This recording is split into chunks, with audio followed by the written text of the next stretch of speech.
territory for the floor. Yeah, do they got talent? Do they got pieces on that team?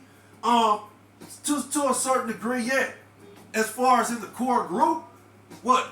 Darius Garland, Evan Mobley, Jared Allen, Donovan Mitchell. Okay, yeah, you got pieces to work with there, but what are you gonna do to surround these pieces? What you actually need?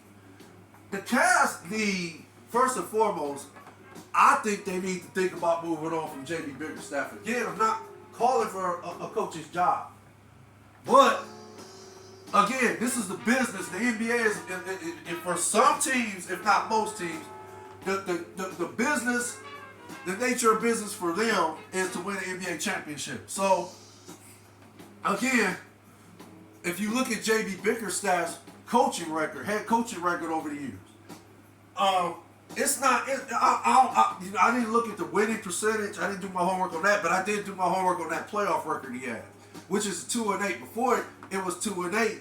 It was 2-7. Okay, but we obviously know why it's 2-8 now because of his loss to the Knicks. That's coaching, in my opinion. That is coaching. The way the Cavs played in that series, that's a reflection of the coach.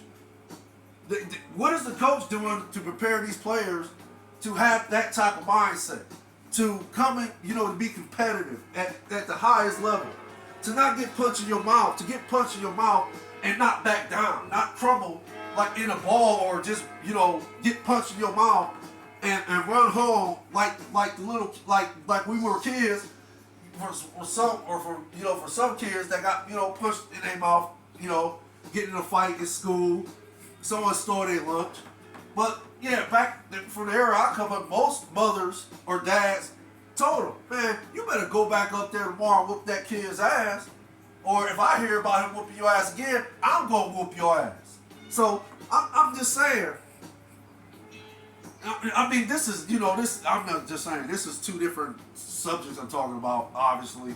But I'm just trying to, not make a comparison, but I'm trying to, explain what it's like to not back down from nobody, if it makes sense.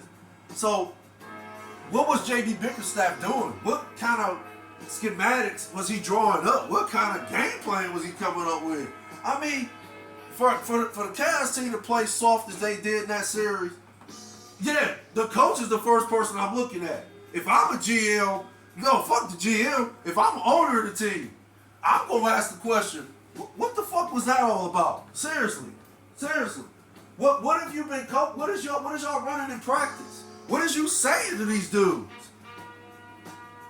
And if he can't give you an answer, if he can't, if he stutter or any answer besides, if it's anything besides the answer I want to hear, and the answer I want to hear is, hey, I try to motivate them. I try to push them in practice. I try to install in them the importance of this series, the importance of every game, the importance of every loose ball, the importance of every free throw, the importance of boxing out so you can secure defense and offensive rebounds, the importance of making shots on a consistent basis, the importance of running the game plan the way I draw it up. But no, if he don't say nothing like that, then dude, you're gone. Because that already tells me you're the reason why they play it like that. Because if you watch the games, what was J.B. Bickerstaff doing? Look what he did. Check it out. When they lost game one, okay, again, game one was, okay, the first game of the series, okay. All right, we'll get it back in game two, which that's what they did, right? Okay. But then game three, and then J.B. Bickerstaff clearly outthinks or overthinks the situation by starting Caris LeVert instead of Isaac Okoro. Now, me personally, I would have went with Isaac Okoro in game three simply because, again, we know Isaac Okoro is very inconsistent shooting the ball. But we know he's a very good defender, if that makes sense. I don't know if he's elite all like that, but I know he's a very good defender.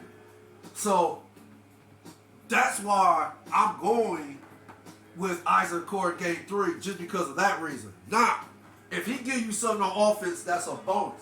That's the chance you take.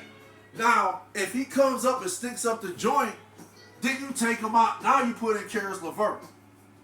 And then occasionally you could put Isaac Okoro in the game, hoping he can give you some type of offense, if that makes sense. Okay, but fine. That's not what happened. He started Karis LeVert, and I think that's when the wheels began to start falling off the car, if that makes sense. So, and then his substitution game was terrible. His substitution game was terrible that series. And my question is, why did you not try to do something to put the Cavs in a position to win these games in this series, in that series? Why did you not, like I said, for me, if I'm watching and I'm seeing my starting five don't want to play, I'm going to take them out the game and I'm going to put somebody in there who wants to play. I don't care if it is my whole entire bench. I don't care if these dudes ain't been producing all season. I'm going to put them in there because I know at least they're going to want to play. They're going to be hungry. They're going to want to, get minutes. They're going to want to, show or put themselves on display just in case it doesn't work out for this, for the Cavs. They can, advertise for other teams. So, again, for me, the Cavs need to start with the coach. They need to look at J.B. Bickerstaff. And, yeah, for those reasons I explained, I could give you so many other reasons why I just feel J.B. Bickerstaff is not the right fit for this team. But, okay, fine. Again, they're talking about running it back. Okay, fine. But this sounds a lot like, to me, the old cliche of the definition of insanity is you keep doing the same thing and expecting a different result, right? So, okay, fine. We'll see how that works out going forward. But for me, I already know how it's going to probably work out. I could be wrong. Maybe the Cavs will show me something different. But for me, I don't know how you can develop a mental toughness, a heart, and that dog, to have that fight, that dog-like fighting. I don't know how you can develop that. If you're not born with that, then, hey, it is what it is, if that makes sense. And for me, the way the Cavs played this series, yeah, and I'm putting it on the coach first and foremost. The way the Cavs played this series, yeah, they showed me who they were. They showed me who they were as a team. They're soft. They're soft as butter. Now, again, back to the question, can Donovan Mitchell be the best player on the championship team?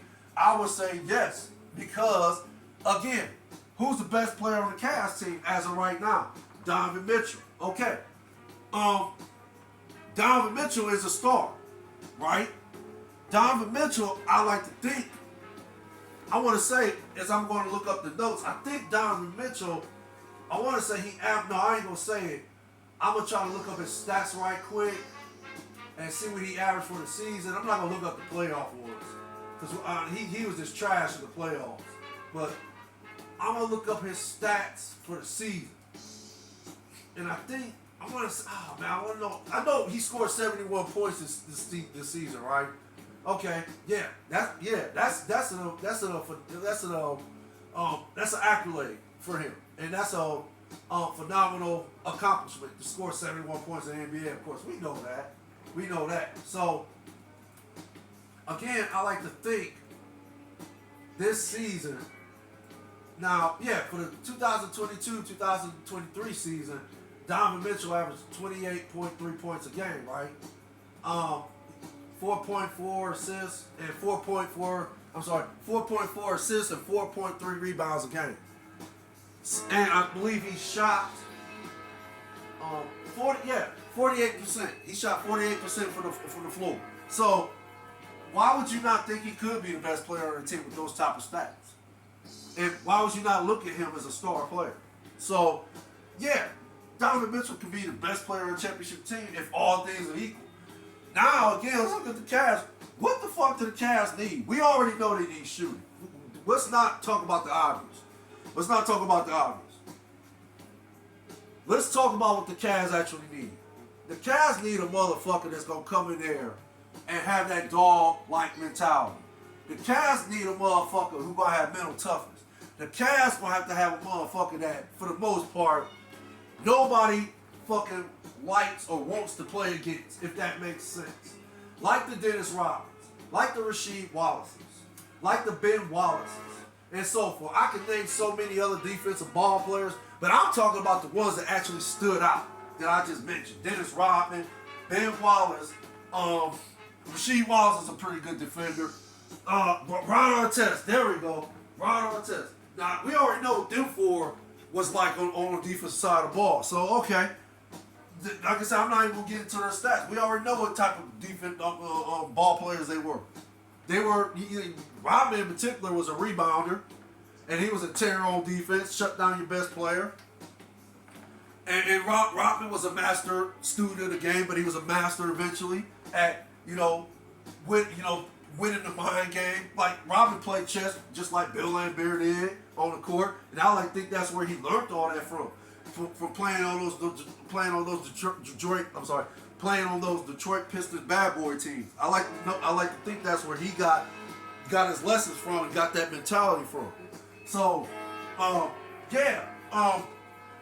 Dennis Rodman in particular, rebounder and a great defender. And he knew how to play the mind game. He knew how to get under a player's skin. And this is why they didn't want to play against him. Ron Artest, good all-around ball player, great defender. And he was great at mind games. Me personally, did I think Ron Artest had some screws missing? Of course he did. But still, he was a great defender. And didn't nobody want to play against him because they already knew what kind of game it was going to be. It's going to be flat-out war. As a matter of fact, they knew what kind of game it was going to be with all four of these players. War. Strictly war. It's going to be a fight. And this is the type of players the Cavs need. The Cavs need one or two of these players like that. Not saying they actually need Dennis Rodman, Rasheed Wallace, Ron Artest, and Ben Wallace. I'm not saying that. But I'm saying they need to go find those type of players. Now, are they still in existence in today's society? Okay, I guess that's up for debate. But still, the Cavs need to find these type of players. They need to find these type of players so that the Cavs can have that type of identity. The identity the Cavs have right now is their soul. They have the identity where teams are now going to, pull up the blueprint and say, oh, all we got to do is punch them in their mouth. They're not going to fight back. They're not going to do anything. Hey, all we got to do is just, keep bodies on them and, make Isaac Core shoot the ball, force him to shoot if he's in the starting lineup. Or if they keep doing those little pick and roll plays, okay, send three dudes at Donovan Mitchell at all times and force him to pass the ball or force him to make a play, which clearly Donovan Mitchell didn't make in the New York series at all. So, okay. And of course, kick it out to the shooters, make somebody else beat us, but everybody knew that. Well, the Knicks knew that, especially Tom Thibodeau, who's a great coach. He knew that the Cavs had no shooters. So that's all. That's all I'm saying. The Cavs, of course, the obvious is they got to get mentally. They got to get physical. They got to get some players that's gonna bring that mental toughness, that heart, and that dog mentality.